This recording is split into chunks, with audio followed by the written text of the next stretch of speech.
Prime division ન્યૂઝમાં આપનું સ્વાગત છે। રાજ્યના આરોગ્ય વિભાગ દ્વારા 85 બૂથ પર 16,722 બાળકોનું પોલિયો રસીકરણ કરાયું। બાળ લકવા નાબૂદી અભિયાન અંતર્ગત બાળ લકવા નાબૂદ કરવાના હેતુથી ભારત સરકાર દ્વારા રવિવારના દિવસે એનઆઈડી પોલિયો રાઉન્ડનું આયોજન કરવામાં આવેલ છે। ત્યારે રાજુલા તાલુકાના શહેરી અને ગ્રામ્ય વિસ્તારોમાં 5 વર્ષથી નીચેના 19,000 ઉપરાંત બાળકોને પોલિયો રસીના 2 ટીપા પીવડાવવામાં આવનાર છે, જે માટે taluka health officer doctor Nilesh Kalsariya અને સુપરવાઇઝર સંજયભાઈ દવે સહિતની ટીમ દ્વારા અસરકારક સુપરવિઝન કરવામાં આવી રહ્યું છે।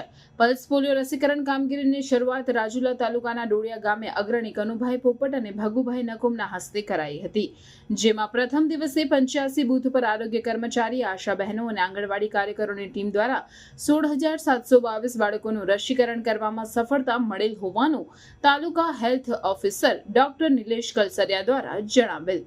જ્યારે બાકી રહેલા બાળકો માટે બીજા અને ત્રીજા દિવસે 146 ટીમ દ્વારા ગામના દરેક ઘરોની મુલાકાત લઈ કોઈ બાળક બાકી નથી અને જો રસીકરણમાં બાળકી બાકી હશે તો સ્થળ પર જ ટીમ દ્વારા રસી અપાશે।